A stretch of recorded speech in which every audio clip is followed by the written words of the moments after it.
大家好，我係仙奴啊！中年好聲音4改編歌之夜，咁呢一場呢，我係又係現場嘅。上一集我都喺現場，不過冇乜特別，亦都唔係太得閒，就冇拍片啦。呢一集首先係雲妮唱嘅《傻女》啦，佢好表現得好專注，佢嘅 verse 唱得好好。咁但係中間呢係有啲沙石啦，有啲又好似過咗火咁啦，咁所以就成績一般啦，90分。蔡密哲，我的心裏沒有他，都一樣好似以往咁啊，有啲好扁嘅聲，好似連住咁樣。然後呢，一隻好節奏好強嘅歌呢，咁佢嘅拍子有少少同個 band 係有啲唔係好夾，可能因為個動作太過多嘅有可能啦，影響啦。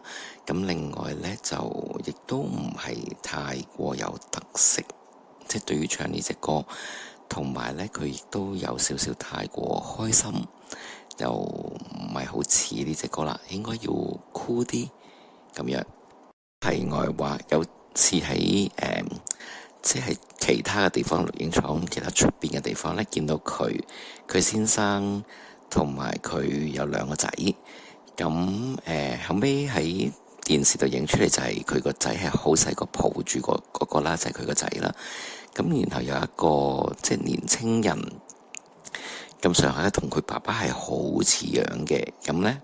最近見到翻啲報道咧，就係佢嘅繼子嚟嘅，即係應該係啦，佢先生嘅前妻所生嘅仔，咁係非常之靚仔嘅，亦都同佢先生係好似樣嘅。第三位雲景順嘅唉聲嘆氣，咁我個人都幾中意佢啦。咁但係咧，就始終佢都係有一啲間中有啲聲咧，就係連住又係扁扁地聽出嚟唔係幾好聽嘅聲。即係嗰種即係佢又有男聲有女聲啊，中間仲有一啲咧係連住嘅聲咁樣嘅，咁嗰個聲咧係最唔好聽嘅。咁今次咧，似乎佢都係因為病啦，其實好多人都病啦，即係郁培又有啲病啊，阿吳亦偉之前有試過啦，咁樣可能佢哋互相感染啦。其實呢啲比賽咧，真係最重要就係保持健康嘛，係啦，健康就贏到最尾。好似第一屆咁樣，係啦，周吉培我都好記得佢係全程戴住口罩啦，咁一路到好後期嘅時候，淨係得佢冇病啊咁樣咯。咁呢隻歌呢，佢就做咗一啲耳子舞啦，咁可能仲加上咗，因為之前就同黃興平學咗瑜伽啦，咁又可能運用咗一啲嘅動作啦。咁但係我覺得即係快歌可能有台風有舞步係好嘅，咁但係你譬如喺呢隻歌呢，就唔應該就因為嗰啲動作好特別而去特別增加佢嘅分數咯。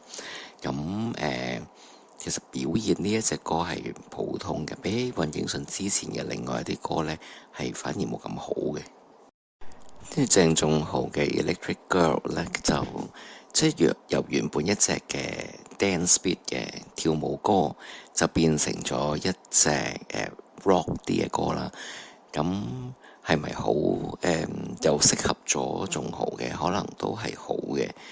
咁但係隻歌其實聽出嚟就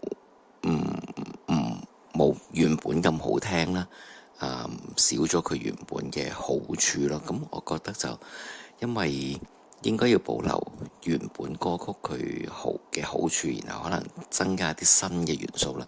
咁但係就呢次嘅改編，我就覺得冇比原本係更加好，同埋佢嘅一啲嗌嘅聲或者長音呢，係冇乜內容啊。其實同另外有幾位歌手都好接近嘅，即係可能周志康啦，或者陳玉培有陣時都係會咁嘅，佢哋係拉咗一啲長嘅音或者一啲高嘅音，但係呢當中係冇乜內容嘅，冇感情嘅表達啊，係嗌咗或者唱咗就算咁樣。跟住周志康嘅菲菲係啦，就係有一種咁樣樣嘅情況啦，即係有啲長音嗌咗，但係冇嗰個感情喺當中啦，冇內容啦咁樣。咁佢嘅編曲上面呢，有一個好特別嘅位噶嘛，就係唱唱下停咗，然後呢係再嚟過嗰個位呢。周國峰都講得啱，原本係可以好好，但係佢就好似冇好好咁運用嗰個位咯，變咗即係再翻嚟唱嘅時候冇一個好特別嘅張力咁樣出咗嚟。跟住佢尾期嘅這分鐘更愛你，我喺 Facebook 都有一完咗嘅時候都有特別講佢，今次嘅聲音好溫柔，好甜美，聽得好舒服。咁就冇咗佢以往咁好多首歌呢，佢都係有逞強啦，又去嗌啲高音啦，又展現佢嘅啲特色咁樣啦，希望表現自己啦。咁但係呢隻歌就冇，我覺得反而好好。佢唱好咗呢隻歌，將隻歌原本好嘅地方唱得好，咁就已經係好好。咁攞到 MVP，我覺得喺呢一集裏邊，即係其實佢喺咁多人裏邊唔係好突出，但係喺呢一集呢，就好顯現到佢嘅唱得好啦，好專注啦，好專心去認真咁樣去唱好呢一隻歌。佢特別比游淑情好呢，就係佢冇專登再去製造一啲嗌啊、高音啊、爆發啊嘅位，而係就係認認真真做好呢隻歌應該本來有嘅嘢咯。吳亦偉嘅花心呢隻呢，原本係好大嘅期望嘅，喺現場覺得隻歌好啱佢，但係佢就改到呢，完全唔係嗰回事，係個迷幻版啦。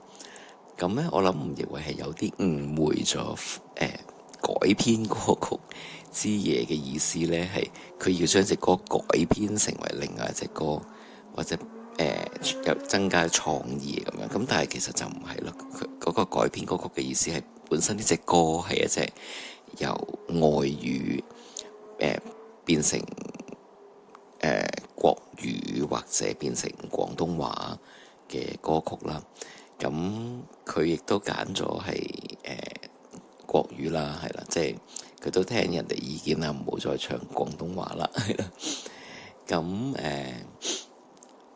其實真係改編到呢，令人唔係太接受到，同埋唔係太中意呢一隻咁樣樣嘅花心，同埋變到呢，好似有少少似王菲唱緊歌咁樣呢。其實吳亦偉之前都試過喺另外一啲歌度製造咗呢一個效果嘅，開到荼蘼係啦。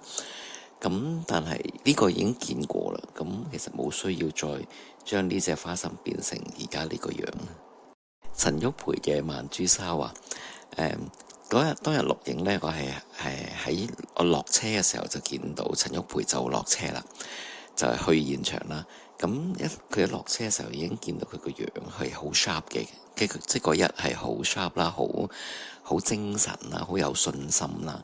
咁係已經係好特別嘅，即係比平時見到佢係有唔同嘅。佢個妝係特別，對眼啦係濃咗啦，係有神氣嘅。咁所以佢當日有出色嘅表現係意料之內啦。咁不過佢呢就好似佢唱緊曼珠沙華呢係即係雖然隻歌原本好女性啦，咁但係其實呢，用男聲去唱，佢要用男聲噶嘛，佢冇特別把聲變咗女性噶嘛。咁佢男聲，但係呢就有啲女性嘅裝扮同埋啲舉動啦，又好似冇乜太大嘅必要去為做喺呢隻歌上邊。咁不過其實都算幾好睇，幾戲劇性。其實如果佢係擺喺突破之夜呢，係會更加啱嘅。咁所以陳玉培喺呢一集攞最高分，但係佢攞唔到 MVP 俾咗許美琪，其實都係合理嘅。咁可能評審係譚耀文啦，咁譚耀文對於妹姐嘅曼珠沙華應該有佢自己嘅一啲好獨特嘅睇法啦。咁所以佢喜歡許美琪係想像到嘅。跟住又淑情嘅讓我歡喜讓我憂，開頭同埋收尾係非常之好嘅。佢嗰種有語氣感啦，不過呢就有少少 over 咗，就好似唱到好似即將要喊咁樣。如果再收翻少少，冇咁 dramatic 呢，係會更加好。佢嗰種輕啦，好淡啊，好似講嘢咁樣嘅語氣，一頭一尾呢非常之好。中間呢就作狀咗、誇張咗、慘咗，同埋又加咗啲爆發，加咗啲高音，反而唔好。呢隻歌應該就係有少少淡淡然，但係又好好掛住，又愛又恨嗰種。有啲矛盾，咁但係嗰種矛盾唔係好激動咯，應該係好細膩，應該咁呢隻歌佢就我覺得就觸摸咗嗰個神髓係唔夠好。其實有數成好多隻歌都係咁，要做到好慘好慘，其實係好多歌都唔需要咯。鄭嘉星嘅拒絕再換就一般般，好普通。佢改咗啲節奏，慢咗。佢嘅運用嘅氣聲啦，佢嘅語氣呢係好嘅，咁但係即係強嘅人都好多啦喺呢集裏邊，咁佢就展現唔到佢嘅特色咯，喺呢一集唔夠出色，同時亦都可能係之前嘅跳舞歌太好，咁所以就呢一集就唔係最好嘅嘉星咯。都好希望睇佢更多更好嘅表現嘅。嘉星係表現咗一種好獨特嘅一個 artist 啦。佢又唱得，又 rap，又可以唱氣聲，可以唱好嘅慢歌。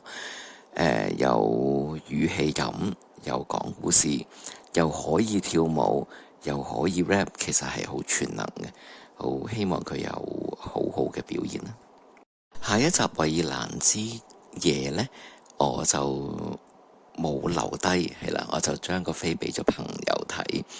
咁不過都大約都知道當中嘅一啲細節啦，咁樣。咁係咯，睇一下都好期待，都喺電視度睇，係啦，即係雖然我冇喺現場睇，咁啊睇下我聽到翻嚟嘅嘢，加埋如果下次睇咗電視嘅播放之後係有啲乜嘢，再同大家分享啦。好啦，我哋下次再見，拜拜。